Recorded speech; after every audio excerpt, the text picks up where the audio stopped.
Now today we're installing Ready Mount Struts, in this case on a 2010 Subaru with 145,000 miles. The beauty about these struts is there's nothing to transfer over from the old strut. You just remove the old one and install the new one. Now if you don't have a cordless impact wrench, you could simply just use a breaker bar. These are absolute must-haves. This is around 18 inches. This is an 18 millimeter socket, and there we go.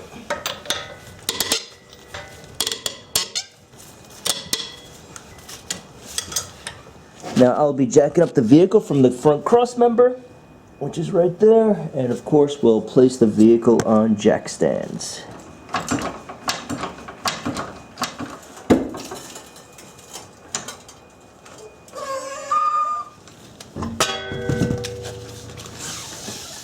Now if you've never done this before, this is the first time you've ever done anything like this, it's quite simple. So right here of course is your brake rotor, your caliper, and then your brake pads here. One is here and there's another one on the rear side. But right here, this entire assembly is really the strut assembly. You typically have 3 fasteners on top, which we'll take care of, 2 on the bottom. These are very, very tight. You will need a breaker bar to make this easy, or again a cordless impact. This is your ABS line, just a fastener right here, and that comes right out. Typically it's very, very straightforward. Now the best thing you could do is just make a marking on your camber adjusting bolt. So in other words, you want to keep your alignment completely as true as possible. So we'll make a little marking here with red paint, remove the entire assembly, and just reinstall it. Now I'm just cleaning up the area because when I make my marking with that paint, I want to make sure that it sticks. So just quickly removing any road grime and debris. This is Purple Power, really, really nice stuff.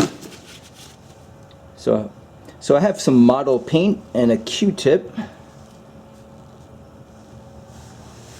and just simply make a nice line right here. Okay. So right here I have a brake line and a fastener that's attached to the strut housing. So I just need to remove this. This is a 12 millimeter fastener.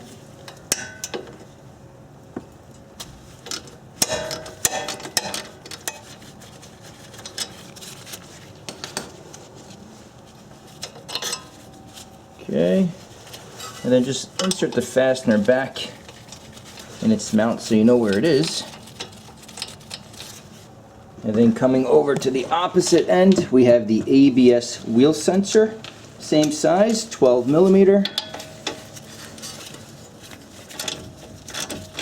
Now you can either use PB Blaster, you can use WD-40. You just want to spray down these fasteners and let it sit for a few moments. Now again, to remove these 2 fasteners, I'm going to use the breaker bar once again. Back here I just have a wrench, 19 millimeter, and then for the flange nut I'm going to loosen from back here and just turn the flange nut. I'll keep this completely stationary. Same with the bottom one. Okay, so for the top and the bottom. Now when you do this also, you don't want to bang into the body of the vehicle, so just make sure you're at a good angle. And I tend to stand up to give me some more strength. There we go. Very, very tight, especially if you live in a winter climate. Use the PB Blaster, makes a very, very big difference.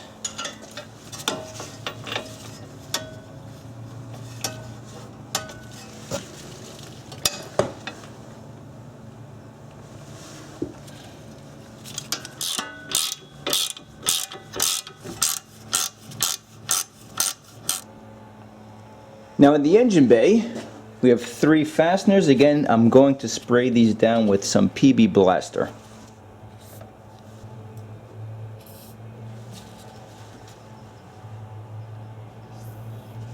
Now sometimes these can be a little difficult, so what I have is a 13 millimeter socket, 3/8 drive ratchet, and then this is just an extra socket that fits over the end along with another extension. In other words, I have a long handle. In a sense, you make your own breaker bar, and there you go.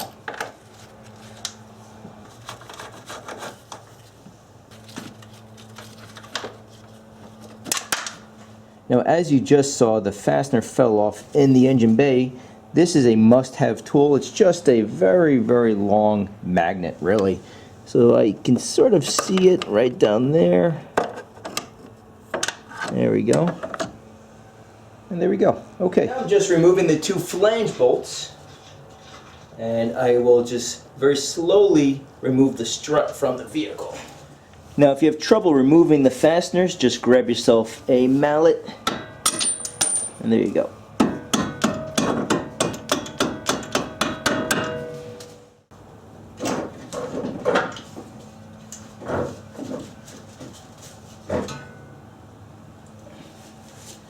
Okay, let's slap the new one on. Yeah. Now this strut is ready to be installed. You don't have to transfer any components over. Just make sure everything looks as it should. So in other words, we just need to transfer over the ABS and the brake fasteners. Don't throw these out. The top of the mount have new fasteners, so that's good. But just make sure everything looks okay, and we'll go ahead and reinstall the new strut. Now before you reinstall the strut, just make sure you have your fasteners ready to go. Also note any differences. So in my case, the top fastener is a little bit longer than the bottom one. Also, the bottom one does not have a washer, but the top one does. So in my case, the fastener goes right through the strut body, then the washer goes on, and then the flange. So just make note of these differences, because obviously you want to reinstall it the way that it was from the factory. Now sometimes reinstalling the strut can be a little tricky because you need to find the right angle for this to fit through its mount. In other words, the top of the strut mount here. So just take your time. If you have someone else helping you, big help.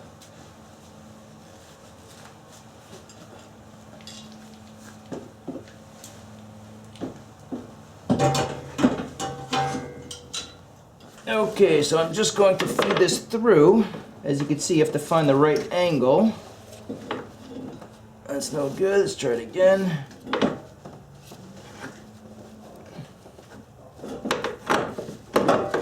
Okay, it's a little tricky. With my right hand, I'm holding up the strut.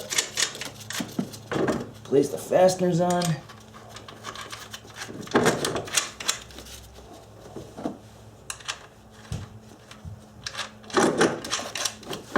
Okay, and then we'll just mount this up to the knuckle here. Okay, get your fasteners.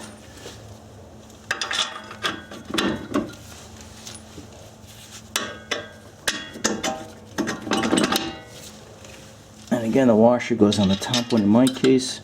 Alright, so now we're going to reinstall the flange bolt. And what I want to do is tighten the strut, or the fastener I should say, both fasteners, by turning the flange nut. I want to keep this completely stationary on this side of the fastener. Now it's always a good idea to get an alignment after you do this, but this will keep it incredibly close. But after this I will get an alignment just to make sure, because tires cost a lot more, along with the increase in gas. Okay. Now the bottom fasteners in my case need to be torqued to 115 foot-pounds. Now if you do not have a torque wrench, always a good idea to at least try to rent one from your local auto parts store. If you plan on doing your own auto repair, an absolute must-have. And if you've never used one of these, I have a separate video showing on how to use a torque wrench, but it's easy enough. Let me just dial this in, and we'll tighten the fasteners here.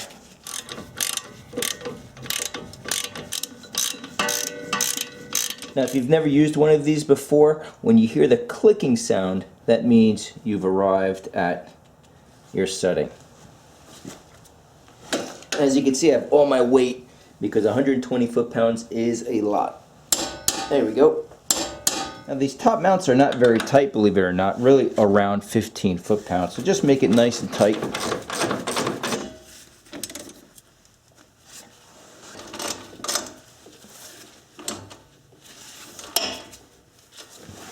Now that pretty much wraps up the installation. Now I'm going to do the other side, on the passenger side of the vehicle, and we'll take it for a quick test drive in the morning.